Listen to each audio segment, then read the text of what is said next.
Bismillahirrahmanirrahim.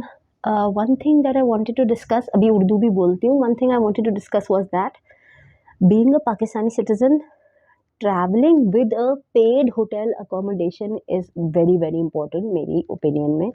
In my opinion, otherwise they can cause trouble for you at the airport, and I'm talking especially regarding specifically about Karachi airport.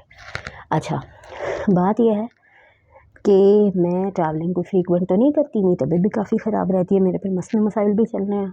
तो उसमें मैंने एक चीज़ note किया है और experience किया है कि अगर हम किसी कराची एयरपोर्ट से स्पेशली बात कर रही हूँ, अगर हम किसी कंट्री जा रहे हैं, ठीक है,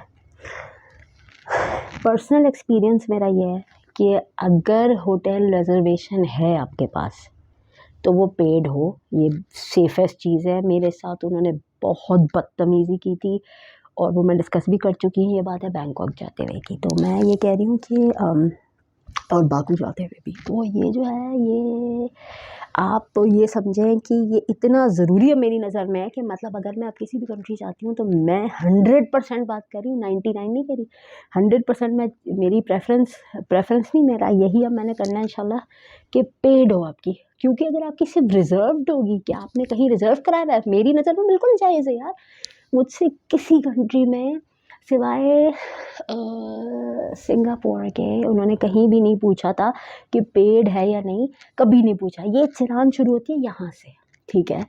अपना जो मेरा ऑब्जर्वेशन है, यहाँ कराची एयरपोर्ट पे जब वो आपकी इज्जत उतार के हाथ में रख के जूतों तले उसको करते हैं तो वो फिर बड़ा बुरा होता है. इसलिए मैंने अब ये सोचा है जिस भी कंट्री जाऊँ भले तो रिजर्वेशन होटल की हो लेकिन पेड हो, अनपेड ना हो. हालांकि बाहर नहीं, मेरे से तो नहीं पूछा माशाल्लाह से कभी एक कंट्री को जो मैंने आपको बता दिया. इसके अलावा क्योंकि देखें कराची एयरपोर्ट पे बड़े बुरे एक्सपीरियंसेस, बड़े टफ़ एक्सपीरियंसेस हो चुके हैं और इतना ज़्यादा वो आपका मूड ख़राब कर देते हैं, इतनी ऐसी तैसी फेर देते हैं कि आप कहते हैं यार मैं ये नहीं बोलना चाह रही, यानी बंदा कहे कि यार मैं तो जा रहा हूँ घर, भाड़ में जाओ तुम लोग, भाड़ में जाए तुम लोग का भरम, और मुझे अपनी इज्जत अजीज़, आई एम गोइंग बैक. तो ये इनको किसने इतनी खुली आज़ादी दी है कि सबकी इज्जतें उतार के हाथ में रख दो. कोई बात करने का एक तरीका होता है.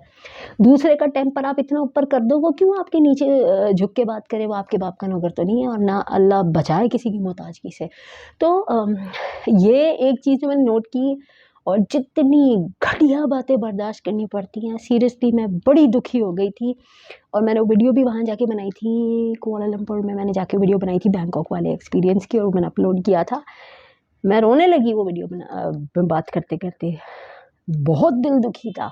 एक ऑलरेडी बंदा ट्रेजेडी से गुजरा हो अपनी लाइफ में, फिर आपका कोई इज्जत का फालूदा निकाल दे, जनाजा निकाल के आपके हाथ में रख दे, और आप सोचोगे यार मेरी ऑथेंटिक चीज़ है और मेरे साथ ये किया सिर्फ इसलिए कि रिजर्वेशन पेड नहीं थी. आप मुझसे पूछो ना मेरे पास करेंसी है या नहीं, कंगला तो कोई नहीं जाएगा. तो it was something I really dislike. और जब भी मुझे ट्रैवल करना होता तो मुझे वीज़ा का टेंशन नहीं होता, मुझे फ़्लाइट का नहीं होता. एक्सपेंसेस का तो होता है कि क्या करना है, लेकिन जो इज़्ज़त का कचरा हो जाता है, इज़्ज़त का, किसी मुसलमान को हक नहीं है कि दूसरे मुसलमान की इज़्ज़त का बड़ा गर्क कर देना. जायज़ करो, that's something else. So I would recommend it to it के आप लोग को भी कि प्लीज़ पेड ही बेहतर है. हालांकि पेड मुझे इसलिए इतना रिस्की लगता था, कभी कभार मेरे ट्रैवल प्लान्स चेंज हो जाते हैं, बट वो पेड का फिर रिफंड और ये वो इट्स अ हेडेक. तो बहरहाल ये मेरा सजेशन है कि जलील होने से बचना है. तो क्योंकि भाई अगर मैं ये बिल्कुल गारंटी को, ये तो अल्लाह को पता है कि आपके पास सब चीज़ों फिर भी वो आपको जलील करेंगे यानी, क्योंकि वो भी कोई ना कोई बहाना उनको मिल ही जाता है. So to be on the safe side, Allah रहम करे मेरे कैट्स पे, मुझे माफ़ कर दें.